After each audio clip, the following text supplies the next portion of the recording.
Hello, guys. Welcome back to our ninth episode of the Winner's Circle with Anthony Furman and Nicholas Camby, where losers go home and winners win because of the most prepared. Anthony, how are you on this great Saturday night? Doing great, Nicholas. I feel fantastic. Are we really 9 episodes in already? Yes, I believe the ninth Wow. episode, and then we're going to be at 10 coming next. So maybe And do like a then super special next episode. 2 years from now, Spotify gives us a $50 million deal. You say 50? Yeah, 50 million from Spotify. 5 years. Peanuts. We want more. More. Don't get Yeah. greedy on me, man. Winners aren't greedy. But we know what we deserve. So we're going to ask. Know your worth. Yes, we're going to push. There we go. But Anthony, who do we have on for today? We have not former, right? Would it be former or what? How do we refer to each other? I'm the reigning. You guys will be the former. Are we former though? Because we didn't lose it. Neither him nor I. A world champion. All right. Well, we're gonna have 105-kilogram world champion from 2017, Andrew Clayton on. On top of that, he's a very accomplished athlete across multiple sports. He dabbled in the ultra running for a while. He's done CrossFit challenges. He's in a bodybuilding show. He's just very talented across the Powerlifting, Olympic lifting. Yeah, breadth of the sports. And like he's won some big things. He's a heavyweight pro in strongman core, middleweight pro in strongman core. He's competed at both of America's Strongest Men worlds, and he was what, half an elbow hair away from locking out a 440 axle at 105 that year. Exactly. Like he was very impressive. He bumped up the Giants live. And then a little bit of an injury happened, kind of had to reevaluate. But yeah, Andrew Clayton's one of the most impressive strongman athletes, honestly. And he did that most of that before 30. Yeah. He started, he was like 15 or some shit. But like when you look at the body of work, it's hard to find somebody that's done as much as him. So we're excited to have Andrew on. So we're going to talk. Of course, that was for the people that didn't know who he was. By the way, I know you knew.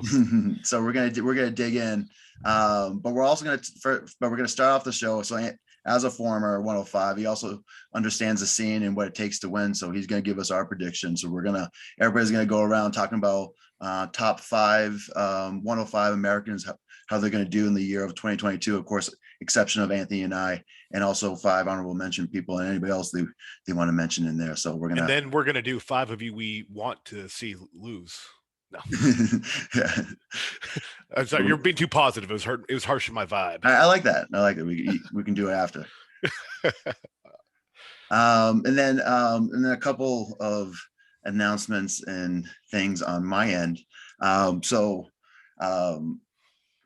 Spoke to Michael Colatorti. He called us out for messing up his last name, but he said we get it a good try. So Colatorti. With the tortellini and the ragu. It was fine with the ragu. But yeah, hopefully that makes up for it. And then again, thanks for everybody for coming to my first overhead seminar last week in the top strength. So great success. 3 hours of coaching, demonstrating, drilling. So many more to come. I'm trying to do maybe one a month for a little bit. So keep your eyes peeled. How'd you like that, Nick? I enjoyed it. I just need to pace myself a little bit because the demonstrating and the talking can be exhausting. So at points I caught myself very out of breath. So why don't we talk? Why don't we look at if you book some gyms across the country, we can do this strength league thing too if you want to go outside the Northeast. We will definitely spread out. So I'm just right now getting the groundwork going. Yeah. So when we go on tour, I'm gonna have a great final product. So there we go. Probably by the 8th or 9th, I'm gonna be ready to go. Yeah, we'll take you on tour. Hell yeah. Ooh, strength league tour bus. I'm just saying we have athletes all across the country. Different city every day, every night. We could just go to like the cities where our coaches are in and do seminars in their city all across the country. Wow. How cool. And then personally I started Clash on the Coast finals training, which is because we are 12 weeks out. Exactly. You ain't got to tell me. Yeah. So we're excited. A lot of preparation. Everybody's going. So, but we still have one more qualifier to go in New Jersey. Rahway. Mm-hmm. It's actually a really good venue. It's indoors. It's convention centers type near the city hall. Everything's right there. The hotel's right there. Johnny did a great job setting this up so far. So I'm very happy with how things are moving for Joyzy. Joyzy. Well, everybody's going to be there. The situation's going to be there. Snooki, JWoww. Yeah, you guys get to see how Ronnie's only 5'2". No, but no, sure. But Andrew Clayton's here. Any words before we bring him on? No, just as always, if you like it, share it, give us your feedback in the comments, subscribe, all that fun stuff. We're here because we love it, and we love most of you. Yes, and make sure you check out Anthony's page. He's been muscle cleaning up to 315 for 3, which is no small feat. So no small feat. Are you trying to be an Olympian, Anthony, or the Olympics couldn't handle me? Ooh, that's too what they big said. For the Olympics. I'm too big for the Olympics. You heard it here. And we're back in part 2. We have Andrew Clayton. We have Andrew Clayton and Sebastian. For you guys that don't know Andrew Clayton, of course, he was one of the few athletes to earn a 105 kilo and a heavyweight pro card. He's your former 2017 World's Strongest Man, 105 kilo. He also won in 2018 the OSG Open Winner, Giants Live athlete, Arnold International competitor, former axle holder, and then the current American circus dumbbell holder still. And we have Andrew Clayton. So Andrew, thank you for coming on. Glad to be on, and Sebastian's pretty stoked too. It's a little new past dog bedtime, sort of dog brother. Dog brother. That's right. He likes you the best, it seems. Yeah, definitely. Oh, that's awesome. Of course, it's been a tough. Right now, you see my background's been in the winter here in Boston, so we got dumped on in terms of snow. So it's been a tough day for Maya, but yeah, she's out kind of curled up because it's shivering out. But she doesn't have a cool. Is that Keisha? If the jammies right for your dog, for Sebastian? Yeah, he's got a little sweater. He kind of likes it. I mean, he basically gets to do whatever he wants. He can crap it wherever in the house he wants because he can somehow manage to get away with it. And all dogs are spoiled. Enjoy those years, yeah. But Andrew, we have a nice agenda for today. So I gave everybody a little homework. People coming up with the top 5 105 kilo athletes that you think will perform the best across the 2022 season. Also was honorable mention, and anybody else that want to bring up. And also we're going to go through, of course, Andrew's career. So Anthony, would you like to let's start off with you. Do you want to start off with your top 5, and then we'll go Clayton, and then I'll finish it up. You want the whole top 5? I want your top. You can start with honorable mention and then go with your top 5 athletes. Okay, so the honorable mentions I have in no particular order, that I see on the fringe of having like a really breakout year, or really good year. Jeff Lee. I think he's, a lot of this depends on their personal lives and their professional lives and how much time they have to dedicate. But Jeff Lee's one is, if he can find time to dedicate, I think he can really, really win some big shows. Bob Schwantz. So he was impressive at Clash this year. He had a little bit of a step backwards at nationals, but if he's in shape, I think he's at the point now where he's competed enough where he's kind of knocked out some of those jitters that prevent him sometimes from doing well. So I got him to look out for. Anthony San Lorenzo. We had a nice combo with him, and he seems to have his mind, ready, and he knows what he wants to do. So it's gonna be exciting to see him put all that together for the second straight year.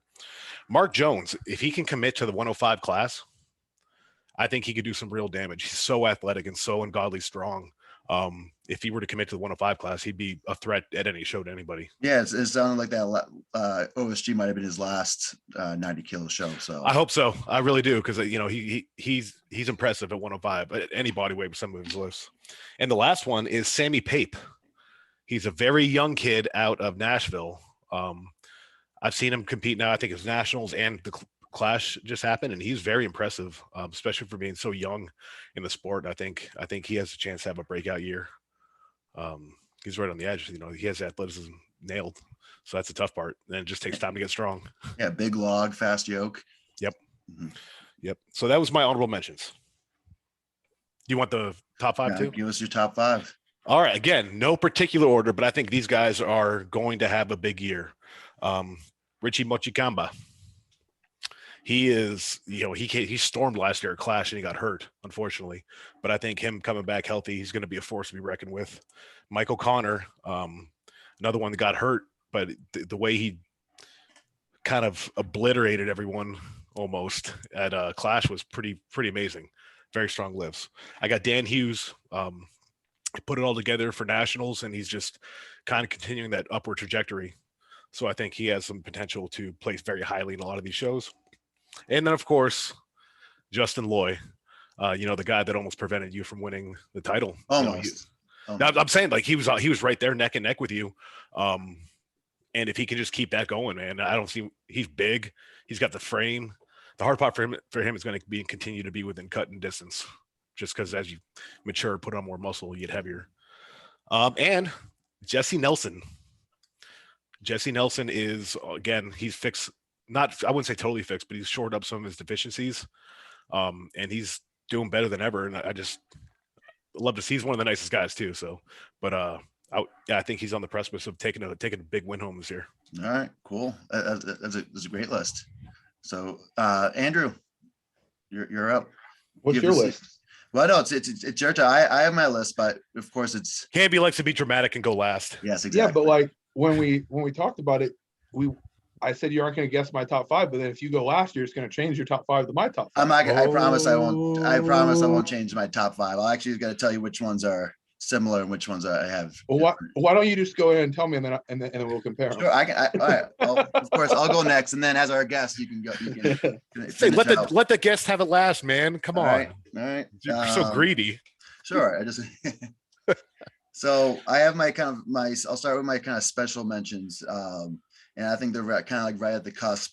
Right now I have Tommy Sharp in the mix. So Tommy's not quite, I wouldn't normally in any other year, probably would have him in my probably top 5, but right now he's kind of battling some injuries, but he also has a plan to kind of make a road back into kind of compete at a high level. I think he's starting with a local show, might do like US nationals and then go that direction for requalifying for Clash.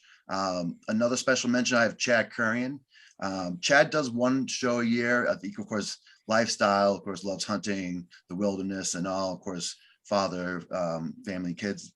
But every show he does he's pretty spectacular. So second this past year, took 4th at OSG back in 2019. I think he's been in the top 10 in the Arnold twice already. So if he shows up to the show, he's always going to be in the guarantee at least top 5. Very good one. That's a good one, Nick. And thank you. And then I have the special mention. I have Josh Isley. So Isley just broke the stone record. Great athlete. Pressing is the only thing that's keeping him out of the honorable mention and of course the top 5. But that and maybe seeing in more competitions. I think we saw him a couple times. But hopefully, if he gets out more, I think he's gonna, of course, can continue the upward trend he's been on. So honorable mention, no particular order here. I have just Jesse Nelson. So Jesse, of course, did great the last couple Super Series shows. So took a 4th and also a 2nd against kind of great competitors. So he looks like he's back in the trend of kind of competing regularly. I have Tyler Young. So of course, our boy Tyler. So Tyler's pretty stacked across in terms of the different, I would say, different events, super static. So generally a lot of events, especially 5 events in a contest, he's very great at pressing and deadlift. So generally 40% of the events, he's going to be doing pretty well. So if the events line up, he can be a pretty big threat going forward. We have our boy, Jeff Lee. So Jeff Lee earned himself a bronze or ASM, looking to compete in New Jersey, Clash on the Coast. So it looks like he's competing more often. We did see a big hiatus, but if maybe it wasn't for the hiatus, he'd be kind of higher on the list. But again, great to see him back. I also have Anthony San Lorenzo in my honorable mention. So again, on that upward trend, very static. Of course, been gaining a lot of confidence. Winner, of course, on the Clash of the Rockies. So, and also a guest of our show. So he's obviously going to be one to watch for. And then I have James Deffenbaugh. As long as James stays healthy, he's a super threat, especially throughout the year. He's great to get to a podium spot. He might make it to, of course, other contests, but I think what keeps him from almost podium every contest is, of course, staying healthy. So he's been battling that for the last 3 years. But again, if James is healthy, enter a contest, he's always going to be he's always going to be dangerous. Agreed. Ooh. Yeah, you're going at it hard, man. We think so. I got to get ready for the top 5. So top 5 at number 5, we have, of course, Mr. Mike O'Connor. So Mike with a recent win. I think the bicep injury, of course, kept him a little bit from his growth, but right now he's back on track. He's I disagree. I talked with about this. Mike is a classic case of the gift of injury. Ooh, okay. Because I've never seen him so mentally in a show before as he was at Clash. I think he needed that. I think he needed that break and a chance to kind of assess and rebuild and get confident in his body again. To be honest, what does the gift of injury mean? Is that usually a good thing? Yeah. So, but the theory behind it is it turns out to a gift because it forces you to address things that led up to it and enhances your ability afterwards. Not everyone's got the same injury there, Andrew. No, I thought because that's a book by Brian Carroll, and it just reminded me of like some of the minds that he had and how it changed. And I don't know. I think that title is an interesting title, but sorry. Yeah, I think it's an interpretive title. It could, I think, more than anything. But that same and it's probably copyrighted, so you're probably gonna get sued for using it. So what are you gonna do? Good thing we don't make any money on this. But sorry, but that focus is no worries. That focus that like Mike O'Connor had at that last contest. I also saw that when he did a local competition in Rhode Island right after Clash of 2021. So but right now he's rolling back, and we have of course a great 12-week prep kind of lined up to, of course, really hit hard. But I think he's gonna compete pretty regularly. So I think we could see him at 3 or 4 shows this year. So someone else I think is also going to compete regularly is going to be on number 4 on my list is Mr. Dan Hughes. Not because he likes to build a lot of Legos, it's because he's been working hard. I think he's been doing a lot of little things that you need to do. He's pretty consistent off the board, but I think we're going to see Dan probably. I can see Dan in a few podium spots, but he's always going to probably be like at least top 5 every show he competes at. Number 3, I have, of course, Richie Mushigamba. Richie, of course, had a great Clash. His knee kind of recovery was a tough thing, but even his last few performances from before Clash, you had nationals where he took 3rd. And then he competed he was very on the cusp at a lot of Arnold international competition when, of course, was at the Arnold Classic. So for the most part, he's always in the conversation, but I think we're going to see a kind of roaring back with Richie. So I expect Richie, and that's why I have him on my number 3. So the only guy that you didn't have your top 5, Anthony, so who I have in my number 2 is Michael Cogden. So Mike competes often. Damn, no, that's a good one. Yeah, Mike competes often. He was also a guest. I think he's going to be crazy. He's been great at moving. He's been reaching out, getting more coaching, of course, working with like Tyler Young, getting that static strength up. So I see Cogden if he's competing often and potentially winning some of these shows as well. But number 1, I have our boy Justin Loy.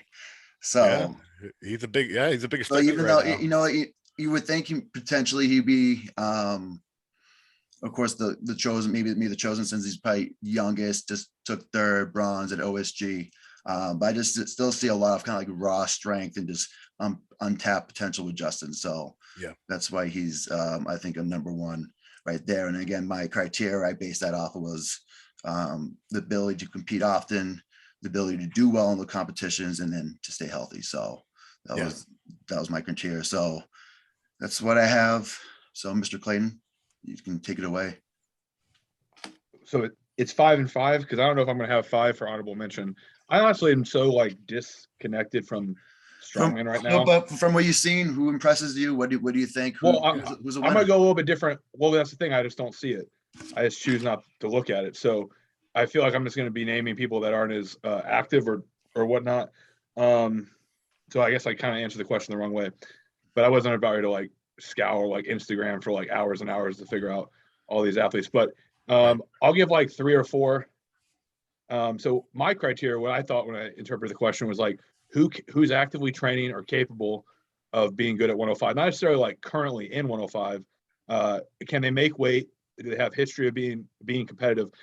It's not that I don't think being able to compete often is a skill, but like, this is going to sound like a really mean thing to say, but like, if you hit a 250 log every day for a year, that doesn't matter if you can't hit a 350 once a week. You know what I mean? Like there's at some point competing so often isn't really an accomplishment if it's not like super like heavy weights or high competition. I'm not saying the class years, I'm saying in general, you know, like if you do like amateur shows for heavyweight, local shows, those might not be very difficult. So I can't necessarily say that's, I would say it's more the competitive aspect with high level athletes. And then I'm probably gonna be biased more towards the people I competed with because I know them better. So for my honorable mentions, I do have Jeff Lee in there because I know he's a great athlete. So I haven't really kept up with him as much, but I know he can do a lot. I also have Chad in there because shoot, he got a second place at OSG. So I was there. I watched that. Again, I wasn't really following. I didn't have any athletes of my own in 105.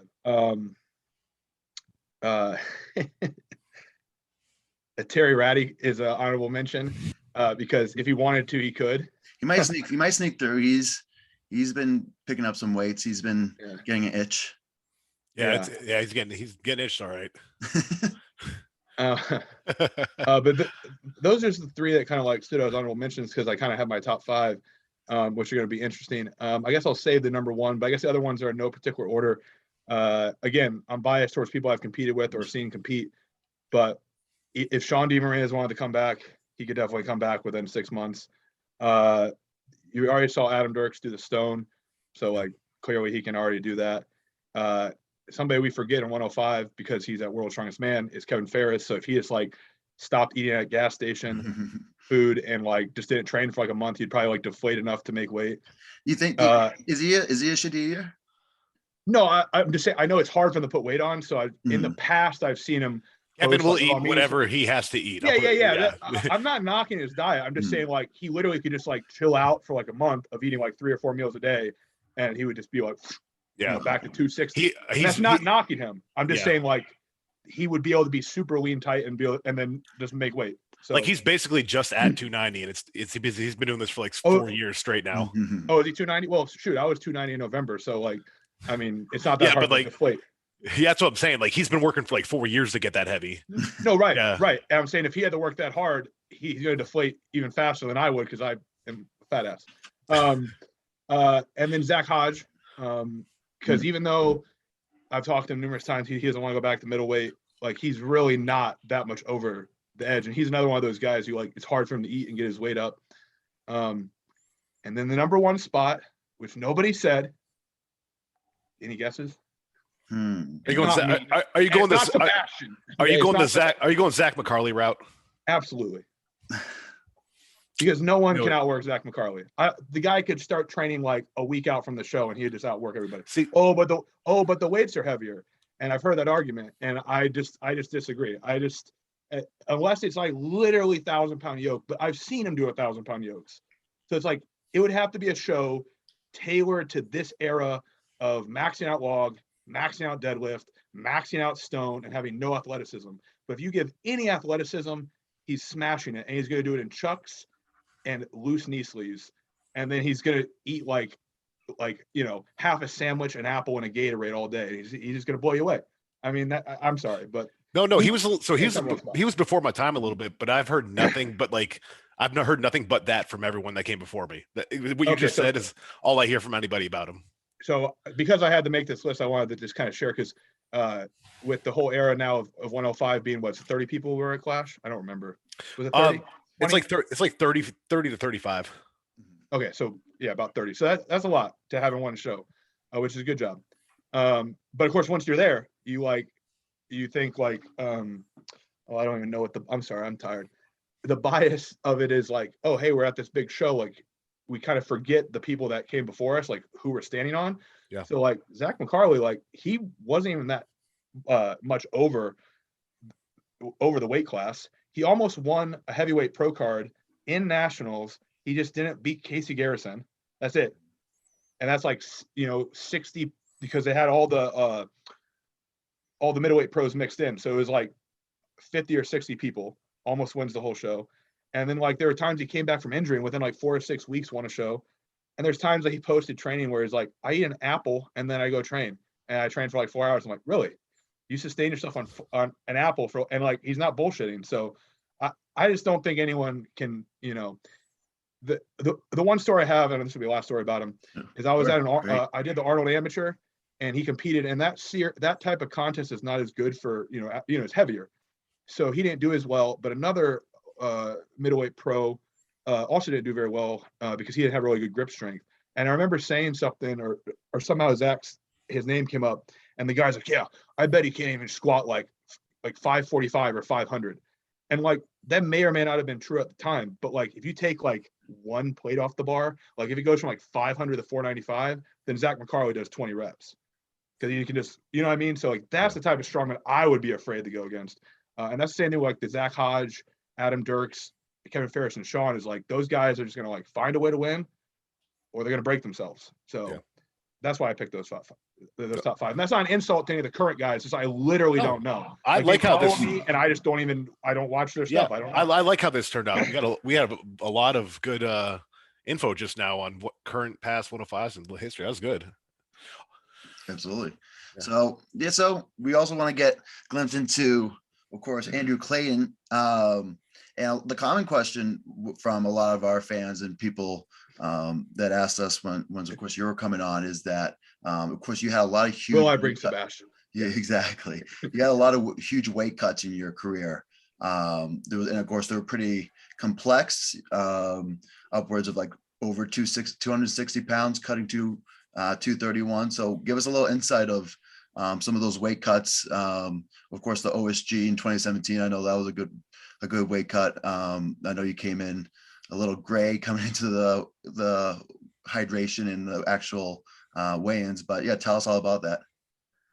Well, obviously you don't get to play if you don't make weight. So I'm really proud. I've never missed weight for anything I've weighed in. So powerlifting or strongman, and I've made it the first time too. So that's, I don't know. I take pride in that, because there are guys that sometimes miss it, and it's like, that's why you came to play. So, and yeah, there are other circumstances. There was times I was like, I'm not going to make weight. Am I got to like shave my head? Am I got to like don't eat? Somebody's got to like bleed my arm out or something, like, just start thinking crazy stuff.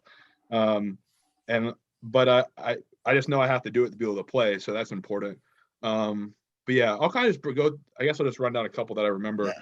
So the first time I ever made weight was, well, I cut actually, I don't know if people remember this, because apparently Strongman Corporation is changing. I don't know, the weight classes, but there used to be a 265 class. So it was actually more common in the local level than 231. A lot of the shows I did like coming up was if there was divisions, it was under 200, under 265, and then over 265. So I cut the 265 for like 2 shows. That was actually called middleweight. And that was like my first cuts, like maybe from like 280-ish. So maybe like 15 pounds. I did that as like a teenager. But then I got really fat again. And then I started losing weight. And my first weight cut, I think, was, I wrote down from 252 to 229. And that's when I flew out to Pittsburgh and managed to get my pro card against Jeff Lee. And then Jeff Lee got the next show. But yeah, I mean, that was just like the first time I cut weight, and the first time I did it, I got my pro card. And then I just knew that like I needed to keep filling out. So it was just kind of like just pushing the envelope a little bit more and a little bit more. I did kind of get a little lazy during 2017 because of my job. I just like stopped like tracking my nutrition as well. So I probably got a little softer. But I knew that like where I needed to be like 2 weeks out or a week out. So like 2017, we did ASM. I don't remember exactly where I was. I think I was like low 260s, but that one went decently well. I was actually like at weight, waiting in the hotel room. And then I go on time, and then apparently everybody got a memo they could go weigh in early. So it's like, shoot, I was like going crazy in my hotel room. You know when you cut weight and like all your mental capacity is like gone. So you're just like fooling around. You're like fooling around, but like you just don't like, where's the energy coming from? So I'm like zero carbs. Around, like, what's that? I was saying the zero carbs like takes your brain power away. Yeah. So, no, those are not the fun times when you get to that and you're just kind of vegged out like, oh my God, what's happening? Yeah. So then I escalated up. I want to say like 2 weeks out from the Worlds that year, I was like 265, but I would just eat and hydrate like really hard between, and obviously it's a 2-day show that year. Yeah. So you're gonna super compensate, and in some ways I feel like people use the weight cut thing because like there are guys that like roll in the 231 and don't cut weight. like that's an achievement, I guess. But it is a disadvantage. And as I told I did a bodybuilding show, and as I told one of the bodybuilders there, he was complaining that they reward size so much still in bodybuilding. I don't really know the judging criteria. And it's not illegal to eat, like you can eat more protein. So I do think most people should be around that number, because being like 245 is going to give you like a super compensation after you cut to probably like 248, 250. So I think the best weight for me would have been like a 250-ish range. And I would have been I made weight with like no diuretics. I got no IV, nothing at 250. It was no problem, no stress. That's how I broke the dumbbell record. I was probably weighing 250 as I hit the dumbbell. But yeah, I'm also taller. So like, I knew that for me to keep getting better. But if someone's like 5'10" in the 231 class, like 250, maybe 255 is like perfectly fine. Yeah. So I agree. I agree with all that. Like 250 was like where I wanted to be at when I was cutting too. Yeah. And then, so you were talking about like 2017. So going into OSG, now what did you weigh in that? Or probably let's say like that morning or the week out? Oh, from OSG? Yes, sir. I mean, I could check on my phone. It might have. I just remember 265, but I think that was like the last heavy training day 2 weeks out, and maybe it was like 267. It was probably close to like a little bit over 260, but that's when I started pulling all the carbs and stuff. So I'm losing the glycogen pretty quick. And now I wish I knew what I knew about like all the bodybuilding. Man, I would have been able to really like pull it down quicker, because like you don't realize how much like water and glycogen, like obviously how fat you are, even when you're like at 231. Like the pictures of me at 231, like here I thought I was at the cusp of like muscularity and like how much room I had to grow, but like I could have gone down to 240 and still put on like another, like 30 pounds of weight. It would have all been tissue. And then still, I mean, I still have my nutritionist now, and he's like, yeah, you could get to like freaking 270 probably if it was lean enough, because so much would be water and glycogen. I'm like, really? I'm like, okay, interesting. So, wow. Did that answer the question? Yeah, absolutely. Yeah, that was cool. But that's a huge cut, and just for our listeners who went on and to not only win, but you won by a large margin. I think you won by over Gabby, myself. He dusted us. He dusted, exactly. He dusted. We got us. dusted that year. Did you feel that when you competed? So obviously you won, but did you feel any fatigueness from that cut? Not really. The worst cut was actually for the axle I did 6 weeks later. I think it was just an accumulation of everything. But like that one was like, like when you travel, like your scale like magically stops working and just freaking out. And then like that was when I tried to do the hot bath with like the rubbing alcohol and the Epsom salt, and like, ooh, that MMA thing. Yeah. I don't think it helps. So I'm like trying to get the water hot enough, but in the process I like get distracted because I can't pay attention, and then like the water's not hot enough, and then it's just like, oh my god. And I'm like wearing a sauna suit to like drive to the airport. I'm like, oh, it's just well, yeah, then your levels, your cortisol levels shoot up because you're stressing out. Yeah.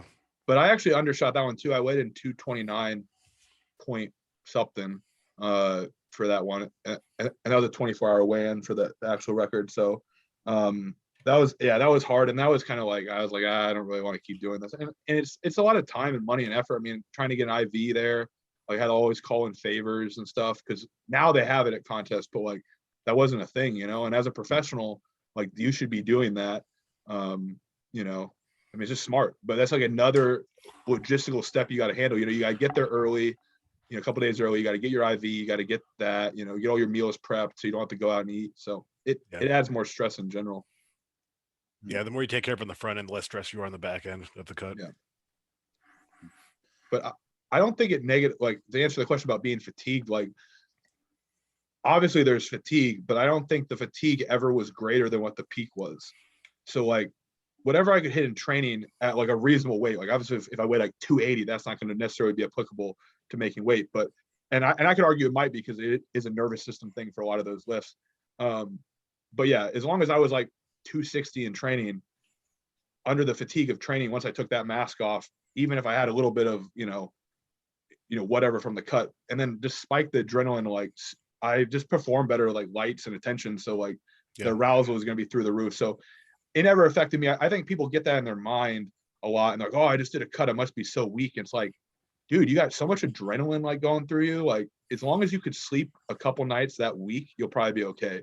Now, if you've gone like a week without sleep, it's gonna hurt. But I've always felt wonderful after a cut. I've never had any of the fatigue that people talk about, because I feel like I hydrate up and I refeed, like and I'm like, oh, I'm just fine.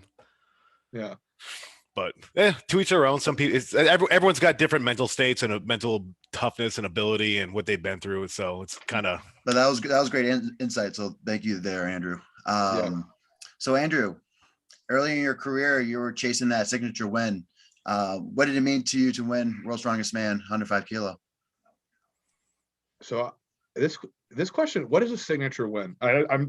I'm not trying to be the guy that has to define everything, but what to you is the signature win, I guess. Well, it doesn't matter what it is to us. It's what matters. It's you. No, but like I guess I'm asking Camby, have you had a signature win, or are you still chasing a signature win now? Because you've obviously had a lot of success recently. So like, I would classify even when I first got my pro card 2015, 2016, I would think winning America's Strongest Man or winning World's Strongest Man would be a signature win.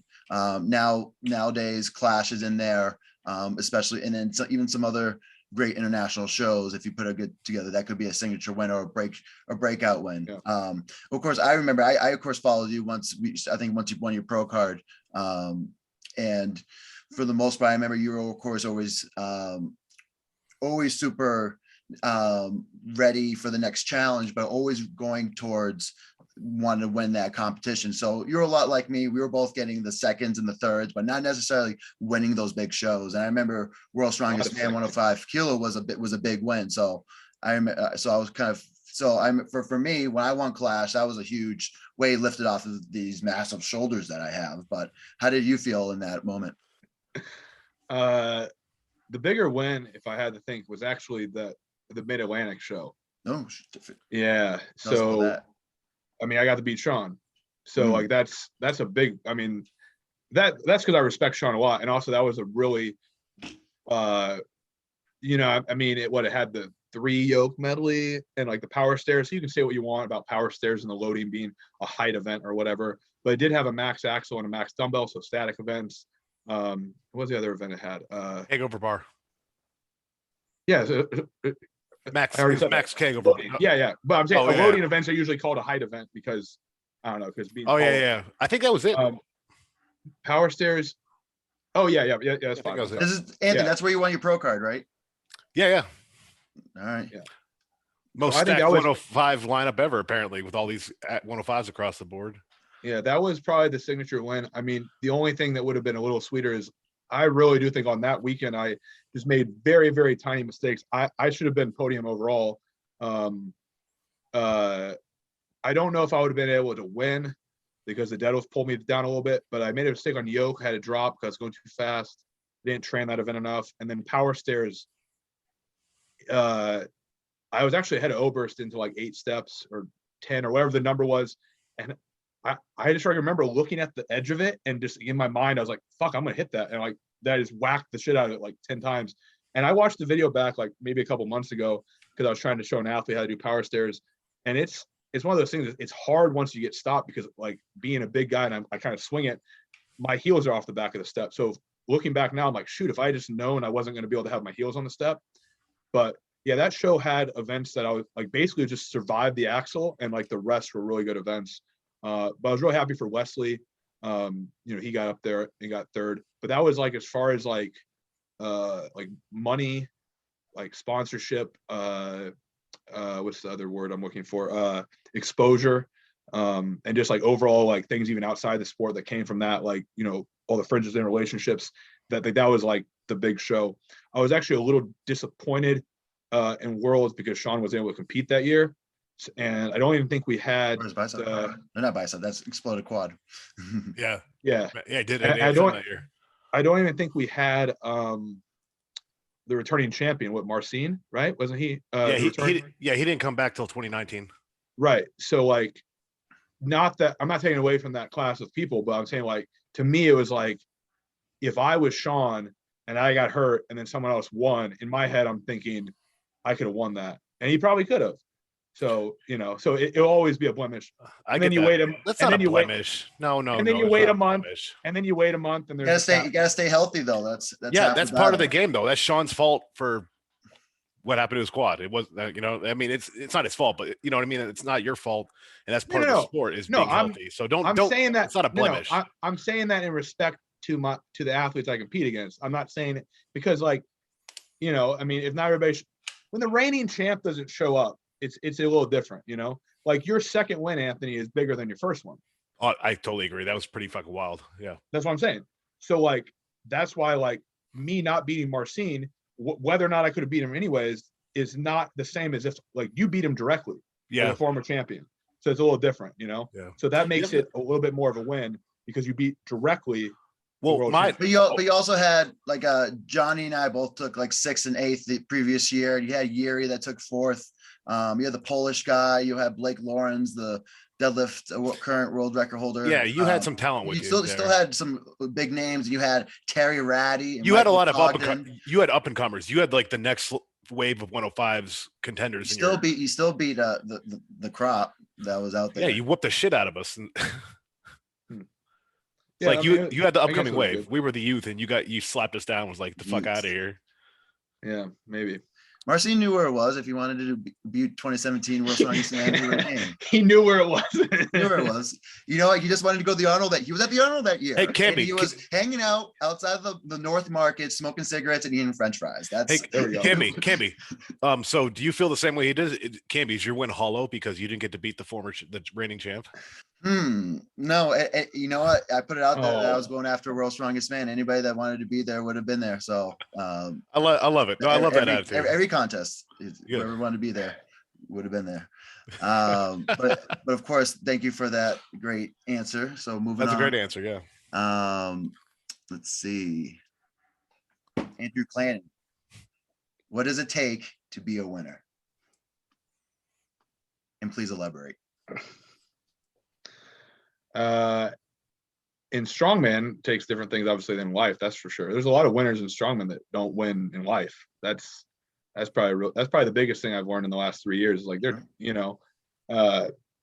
working with clients and stuff. There's people I get to train now that you would never hear about them on social media, but they just dominate at life. Good dad. You have a career, have a business, and they don't need from an ego standpoint any type of fame or fortune or notoriety or whatever. So, but to be a winner, I guess, since the question is probably geared more towards me winning a 105 event or whatever, what does it take to be a winner? I mean, probably a lot of bad things just as much as good things, I mean, one of the reasons I don't want to compete again is just you kind of have to turn into an asshole because I mean, obviously you guys are interviewing me, but I don't want to make it all about me, but it is. Yeah, it's about no, but show. What I'm trying to get at is show, AC in the town.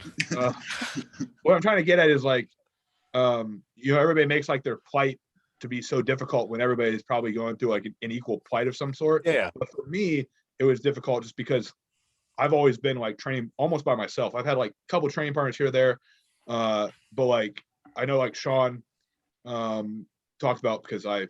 Like a good pro, I researched your podcast, so I would know how you guys phrase questions. So that's why I'm tired. But Sean said people buying equipment, right? And he was irritated with people being able to get equipment access earlier, just that kind of ruins the sport.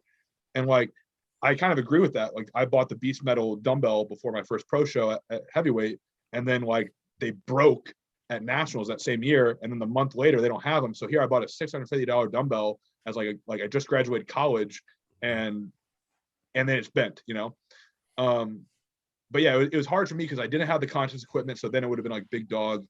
I didn't have a lot of training partners. I didn't really have a crew. I never had real sponsorships or anything like that. So for me, it was just kind of going against a lot of different things all at once. I never gained traction.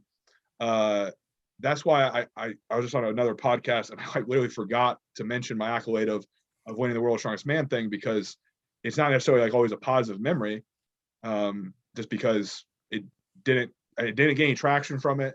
It took a lot. I was kind of an asshole, and then all the shit that went down after it, and I just wanted to erase it from my memory. So I guess to be a winner, like it takes a lot of good qualities, habits and routine and all that. But sometimes it takes like being very narcissistic and all about you and, F the world. And I mean, that's why you see people burn out, because they can't find a good balance between like being like super aggressive and then also like the more like subdued, like civilized person. They end up being too much of the aggressor, like what's the whole thing now, like choose violence or whatever. They choose violence all the time, and then that's their dick. So see, reason number 500 of why I separated Anthony Furman from La Flama Blanca. That's why So they were Anthony two different is the things. civilized well, version? I mean, when you develop a nickname for yourself, like, do you really ever separate yourself? You know what I mean? Oh, like, he exists for a reason. Like, is he going to come through that door behind you? Like, he's not. No. He has. He He came out on the third podcast. Showed up. I must not have listened to that one. All right. What's your next question, Nick? All right. So the Royal Rumble starts in 20 minutes. 20 minutes. It's Royal Rumble night. All right. Power time. All right. Still very involved in coaching. What? I'm gonna get cut short, but you're gonna give all the other guys long. We're gonna go on forever talking. We're gonna do 20. We're gonna do 20, 25 minutes. I'm messing with you. Anthony's okay if he misses 5 minutes of the Royal Rumble. He's like, that's the best part. What is Royal Rumble? Is that wrestling? Yo, it's wrestling. Oh, grow up, Anthony. Okay. All right. Listen, I am a grown man. I enjoy wrestling. I'll say it now. I don't give a shit. Just keep wrestling out of strongman, okay? At a certain point, yes, I agree with you. So for you guys that don't know, Anthony Clayton also is a strongman coach and coaches a lot of different strength sports. You just call him Anthony Clayton? Did I call him Anthony Clayton? Did you do that intentionally? No, that's pretty good though. Clayton, what have you been telling your athletes in 2022? How can they be the best at their strength sports? What's the secret? Strongman, that's an interesting powerlifting, question. Bodybuilding. I find myself, like I just mentioned on the last question, I find myself reminding people to keep like some type of priorities, because I mean, both you guys coach people, but like the chances of you having someone of your same level, you know what I mean? Like, as like world champions is very slim. Obviously the goal would be to take someone from zero and make them a world champion, but that's very slim still. Yeah. So just statistically speaking, they're going to be someone of a lesser caliber, they're not going to make it as far. And so now you're looking at having them enjoy the sport, make progress, and then not obsess about it in the way that becomes like a detriment.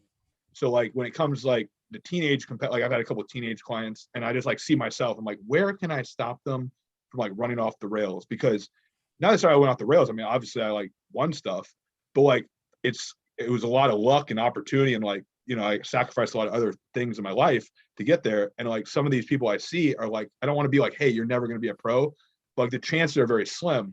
And I rather them have a more like holistic, succeed in hitting some small milestones, but don't like lose sight of like other stuff going on. So I'm really proud of the clients that, they're able to adhere to the program. I keep the program pretty simple, and they're able to hit other like lifestyle goals outside of it, and kind of keep things in perspective. And I always find it funny, and I don't know why this is a thing with online coaching, but people want to like apologize for like not adhering to the programming or like having a life. So like they'll be like, oh, I'm so sorry I missed it. I'm like in graduate school, I'm working a job, I just had to move. I'm like, bro, like you're perfectly fine. Like, I'm not going to get mad at you. Like, you paid me, and my response should be, how can I best serve you to make through that period of time? And I don't like when people hold the coach on like a pedestal, because it is really a privilege to be able to coach them. So what do I tell them to be successful is just, I guess, keep like the priority, like have a purpose of why you're doing it. And just don't lose sight of like, I want to say end goal, but like, what's going to matter in the future, versus like the next local show. Cool. If our listeners were interested in your services, how could they find you? I mean, I'm on Instagram as Running Strongman, and then my business page is First Called Strength. And then I have a website also, firstcalledstrength.com. But yeah, just hit me a DM or whatever, or email. Is a good way to get a hold of me. Look at that. That was plug alert. That was a good plug. I was helping you out. So tell us, moving on, because we have Royal Rumble Anthony over here. Tell us about your recent bodybuilding pursuits. Where are your goals there going forward? The bodybuilding kind of happened by accident. I don't think I wish I could be good at a sport that is, I don't want to say easier, but like maybe more lifestyle. I don't know how to say it. Like logistically, strongman is very difficult. And when promoters try to make a really interesting show for ESPN, they add a lot of events and a lot of medleys, and it makes it even harder to train.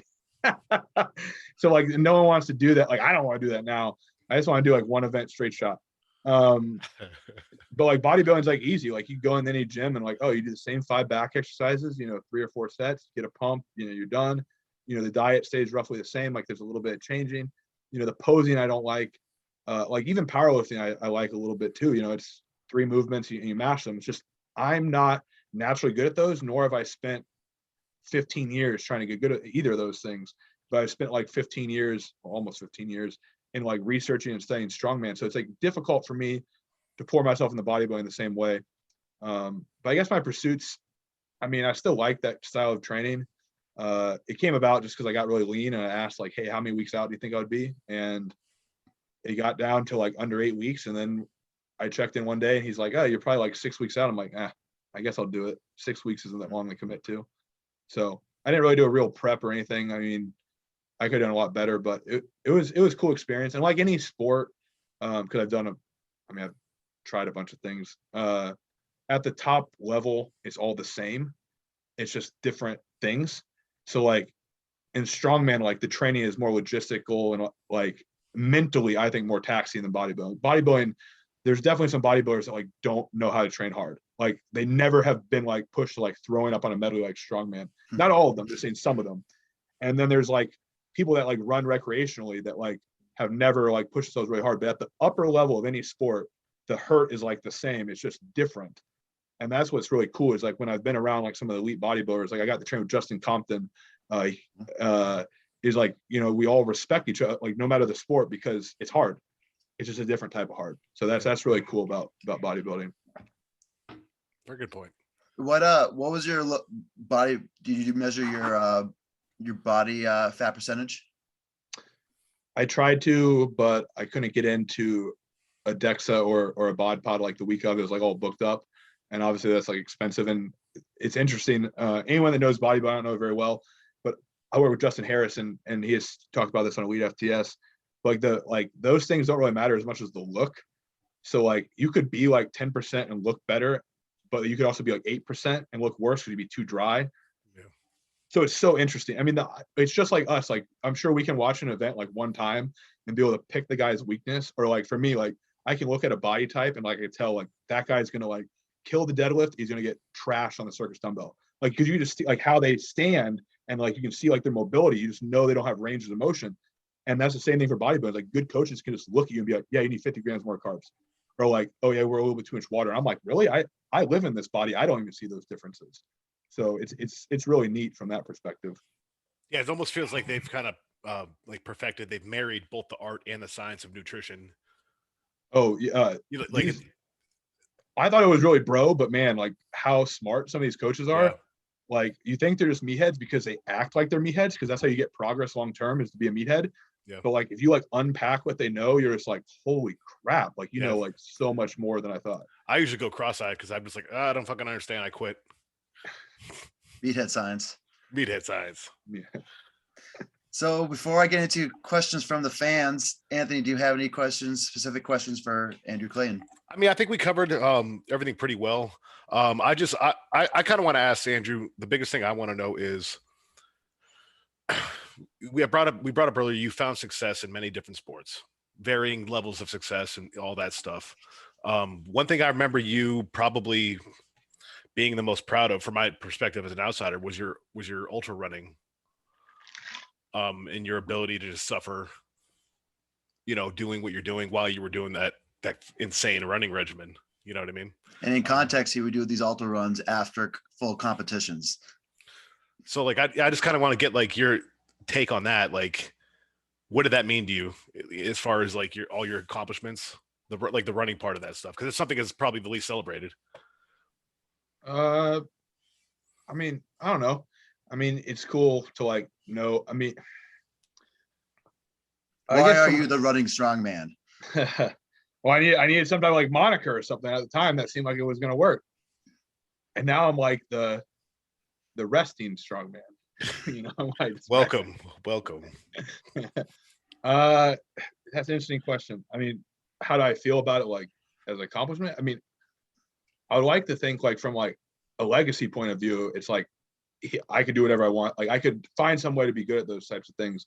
I mean, was I really good at running? No. I mean, I missed out on a lot of my goals I set for a lot of those distances, but I think it was really cool to do it back to back. And it is cool now with like clients when they tell me like ridiculous goals and stuff, because they understand that I kind of did some of those things. But I don't know. I would say I don't know which thing I'm most proud of. I mean, it'd be cool to get back to running, but it's not. I probably did a lot of things I did just to probably get validation, but also like at the time it was really popular to be a hybrid athlete, and I don't know what it is, but there's just like some type of like,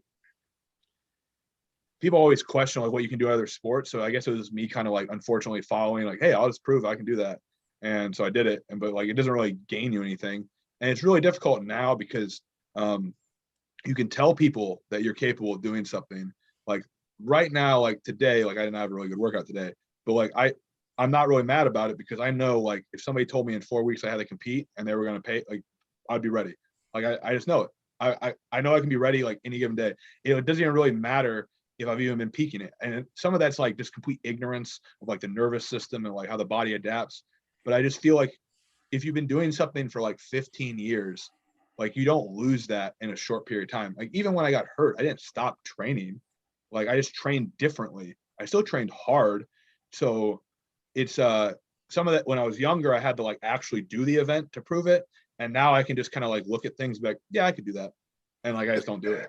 So it's a weird thing, because a lot of people say that. A lot of people say they can do things and they can't back it up.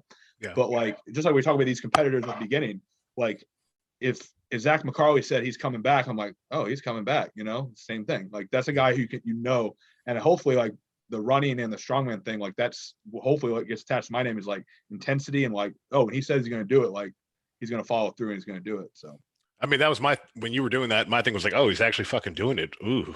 Like I was like, oh, he's doing it. I couldn't believe it. Like it blew my mind. So after a long show. So questions from the fans. So going with time. Alyaslav asks, how big are your biceps? I think they're probably the smallest on the podcast right now. How big? I think one of mine is like 18 and a half and 18.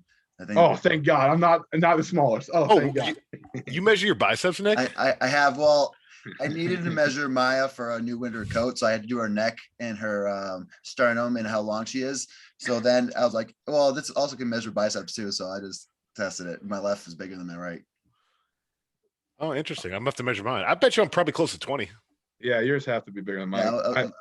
And mine are probably like maybe 19. Maybe they're a little bigger when I was up at 290, but I have small arms, man. Yeah, Alyaslav asked a question last week and we couldn't answer it. So hopefully that was a good answer. There we go. AJ Dirks asks, if you could have changed one thing about your strongman career, what would you have done? Just one thing.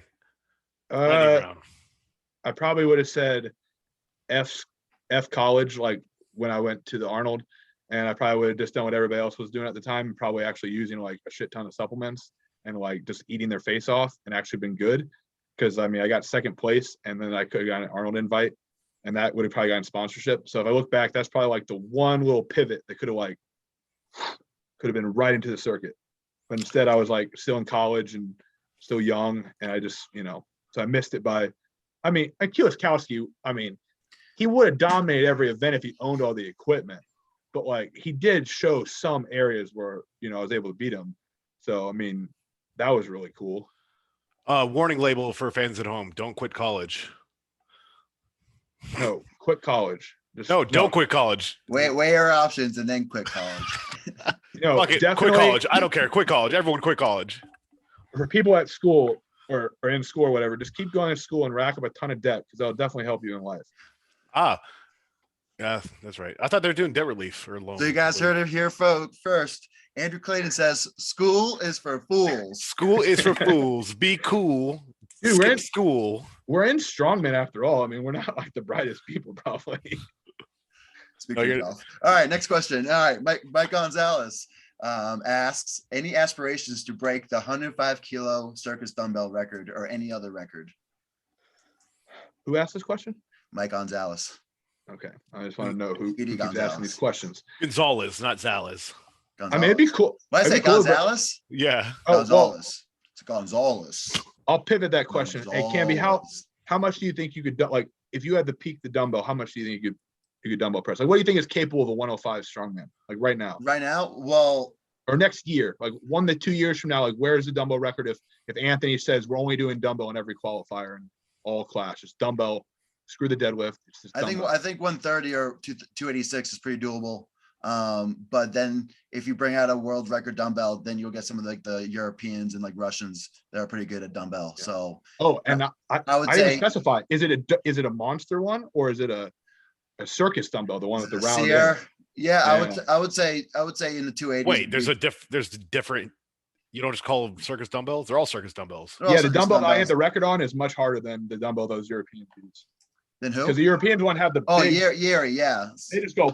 They just flip their arm. I actually had to stabilize it in all directions. With the Bartos. The Bartos one's dope though. I like that one better. Something like something on. Oh no, it's great, but I'm just saying. Or Rogue, something Those guys are better at the Rogue. Yeah, they're gonna be better at the Rogue one. So I would say 280s would be doable. I think it would be cool to see 300, and I think if it was being pushed, that would be. There's no reason it can't. Yeah. I think I saw someone attempt 300. They didn't hit it though. Who? As a 105? Yeah, I think I saw someone attempt it. They definitely didn't hit it, but they attempted it. It was on IG a few weeks ago. I don't know, man. They all bleed together. All the videos bleed together. David Shami, the Russian 105, as an off-season 105, hit up to 150 kilos, 330. So again, there's some good talents if he decides to cut down and do a dumbbell. The Lean Grizzly asks, in retrospect, does Andrew wish he did less endurance training? Good question. Probably, yeah.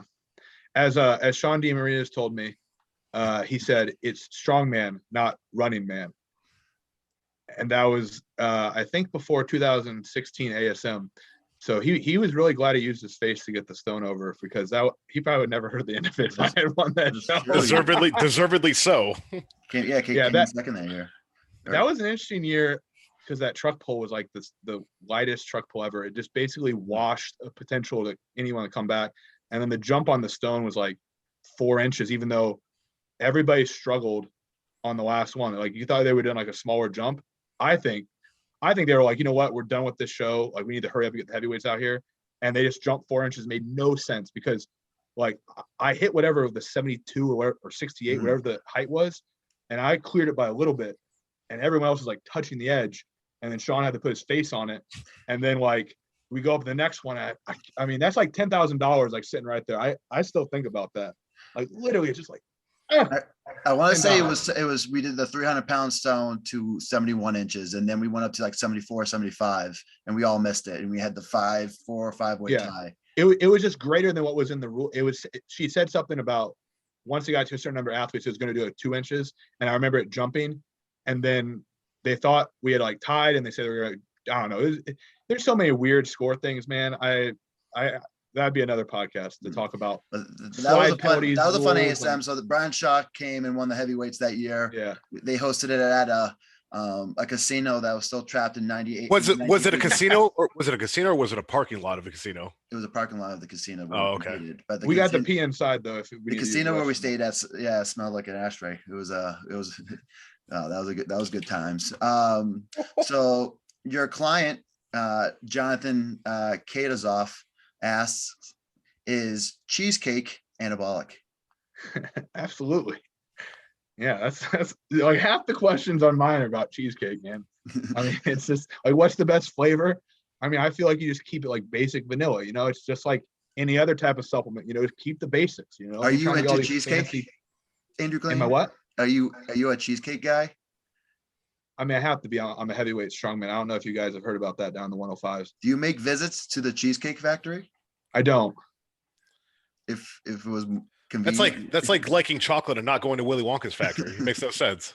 Of course. Well, where I live, to go to the Cheesecake Factory is a pain in the butt. and it's like a little town center and just too much. Yeah, I'm Oh, not you live in Florida. Everything's Where a do pain in you the butt. get your cheesecake? Just like Wesley Claiborne, man. Walmart, dude. That I mean, I trust Wesley Claiborne's knowledge on cheesecake more. Not than even anyone. Public. You don't even go to Publix. I'm not gonna pay double for the same cheesecake just to say I shop at Publix. Fair. Like, good. I mean, It is Are a you living status in symbol. Florida? It is a status symbol. it totally is. Like, I went to Publix. I'm like, oh, good for you, buddy. Like, good Yeah. for you.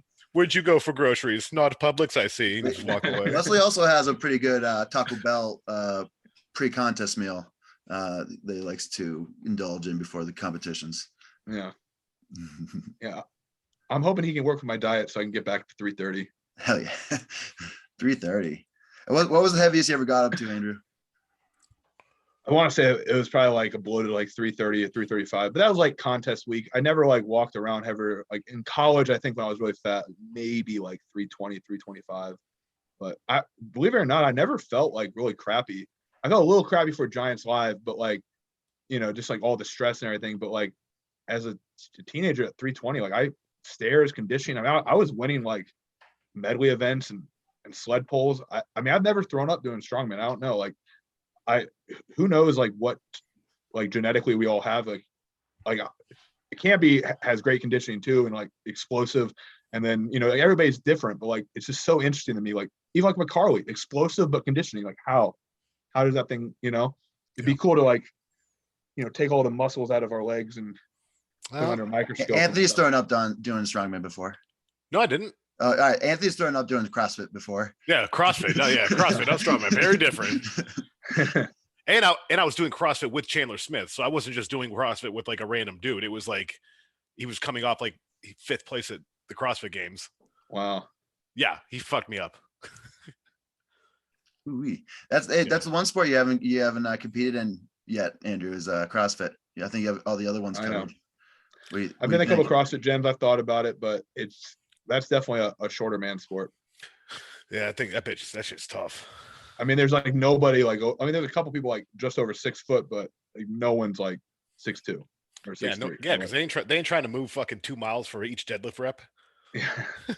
That'd be you. You do 1 rep by the time they do like 3 because they're just.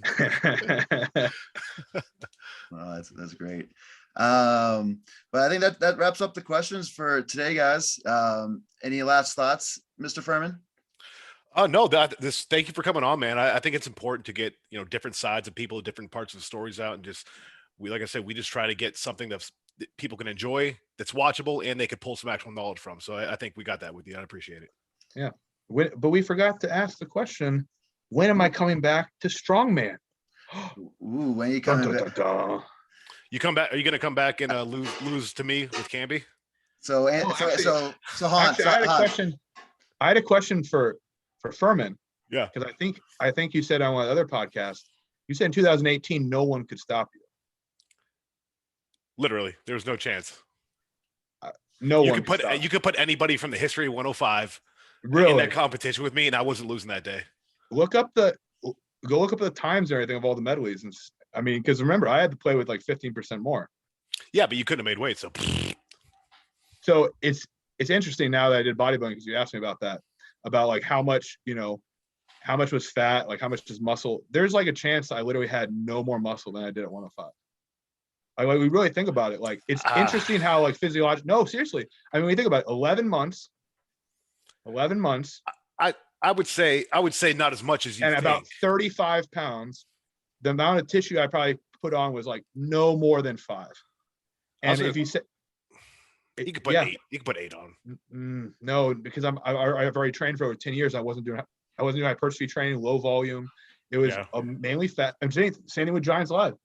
I gained about 30 pounds in 2 months. There's no way I put much tissue on. It was like water, glycogen, and fat. I'll concede there's no way you put tissue on. If you concede there's no way you would have beat me. Why didn't? Oh, that year. Oh yeah, because for context, he stepped up. No, he did the Giants Live one in 18. So they both competed on the same events, but Andrew was the heavyweight, and then what happens when you do heavyweight is then you're heavyweight for life. And then the second you do middleweight, you're middleweight for life. You lose the heavyweight invites when you're middleweight, and then you lose the middleweight invites when you're heavyweight. So it's interesting. But 2018, I mean, you won by more than you won by the most ever. So that was impressive. Yeah. But I mean, it was hard to move up. I mean, I'm surprised like Kevin Ferris and guys like that who could have just completely just wrecked 105 forever. I mean, it's got to be interesting to just know, like, just like interview with Sean and how, like, he said, like, he wanted to go to Worlds. Like, it's got to be hard to, like, make that decision. Well, that was really the only route, man, you know, to get anything out of it. And that's what I'm trying to change with Clash. I'm trying to make it where guys don't have to do that. They can get some stuff out of staying 105 if they want. Do you think some guys are being held back by the fact there's more benefit now to being a 105 than an open competitor, or at least a B-list open competitor? What do you mean held back? Like, so Sean is what, 5'7"? Yeah. So Sean, he's like 5'2" and 5'2.5". No, he's 5'10" in Olympic lifters and on the podium in first place. Yeah. Yeah. But like if Sean could have made it at the Worlds, it would have taken the right time. You know, yeah, like Hicks is not much taller if he isn't any taller. I mean, these are guys that are great 105s and obviously very statically strong. And so it's capable to get the world's strongest man. So how do we not know that of the 30, 35 guys in 105 right now, there's not one or two or three that could literally be at Worlds in 5 years, but because of the incentives, and it's not a bad thing, this is just me posing a question. Yeah. The incentives to stay 105 and potentially the ease of it, you know, you don't have to eat as much, you don't have to, you know, well, I would argue you don't have to take as many supplements as an open competitor, but you have to eat more, and you're gonna have to put more risk as far as like health of being a heavy body weight. Yeah. But who's to say like a couple people are being held back from their full potential of being an open competitor to being like a true strongman? Yeah. That's a fair point. And like Rob Kearney is only what, 280? Well, here's what I would like to do eventually. I would like the 5-year plan is the fact that if they are being held back, don't die. No. If they are being held back, it's worth it. Like, you know what I mean? It's not just like an incentive. Like the fact I want people to make a living at 105 like they do in open.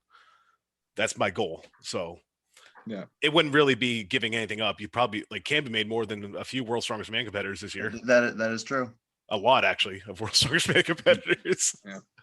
So people forget that. Yeah, man. But the big bucks this Clay, year. you mentioned like Sean said if he was a good time for him to launch his heavyweight career, maybe it would have been after his third America's Strongest win. So probably after 2016, he said that would probably have been his best time to go. And he kept getting pulled back to the 105s. He said that during our podcast. Yeah, he said it on our podcast. Yep. It was there for the taking. And it's true. I mean, it is easy to fall back into something you can dominate as opposed to something you get your shit pushed in for a long time. I mean, that's I guess I'll add this. I don't think I've ever said this. One of the reasons I went to 105 is because, I mean, I was not in a good place. And it's much, at the time, I went to 2015 ASM as an open at 255. And because of the structure of Strongman Corp, I could not compete in middleweight or lightweight or whatever they called it because I didn't have a pro card. So I had to win that pro card to be able to compete. But at that time, I won the power stairs fastest time of anyone in both categories. So I had heavier stairs. So I would have won that event. I probably would have gotten either second or third to Rob and Sean, right? Because Sean is the only one that got the deadlift rep. So right then I was already a podium guy at 105. It's just I wasn't allowed based on the structure of the system. So then after a bunch of crap, I ended up going to 105. And in a lot of ways I was like detrained for a little while, but I had spent, 6 years doing heavyweight weights. I'd been doing a 900-pound yoke for like 4 or 5 years. So nothing was very heavy, and I'm tall. I can load, I'd already loaded like a 400 stone for like 6 reps. So to me, I think the 105, this is going to sound bad, was a cop out of me not going my full potential at open. And then it robbed me of like 2 good years. And if it wasn't for 2017 and just like getting sick of it, I would never, and luckily I won OSG, and that's probably more of a signature win, even though it's not really it's a pro show, but it's not a world title. But yeah, so that's why I was saying that like there are going to be guys that I think could fully be an open competitor, and 105 is going to attract them because in the short term, it's the safer, potentially easier choice in the sport. So see, I'll just again from what I see happening is it's not going to be necessarily easier because it's going to attract more and more talent to the 105. So it's actually, I already think 105 is possibly more competitive than a lot of the open shows across the world. And I think we are seeing an influx of talent along with all this different kind of stuff we're offering. And so like, just even for give and take, doing the rankings earlier, I had to go through, I think I was picking out of like 25 names. So right there, I almost have like a top 25, top 30. When I first became a pro, there was really all the guys that showed up to America's Strongest Man. So whoever was top 7 or top 9, top 13. But now I can maybe think of like 30. You could almost rank the guys from top 25 in the American 105 system. So it's probably gone depth in that direction in terms of the 10s and 20s and 30s compared to just the top 3, top 4 being super stacked. Yep. That's a difference, I think, from when you competed to now. But you are right, though. Like someone like you, I would hate to have been trapped in the 105s. You know, you needed to go open. That was your call. But see, now I want to go back to the 105s and just play it safe. So this is the point when you say, Andrew, you're going to get an invite.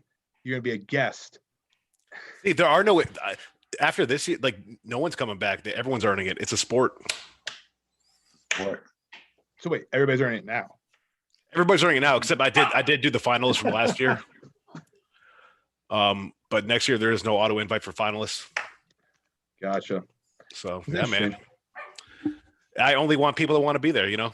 Everyone else can go do what's been going on and have fun with all that. He's giving me that look, Anthony. He's giving me that look.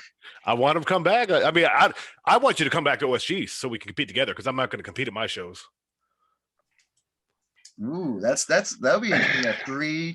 4 world champs or 3 world champs, however you want to describe it, in one contest while fighting. Nah, I probably 5 years later, the grand rematch. Yeah, 5 years later, the battle royale.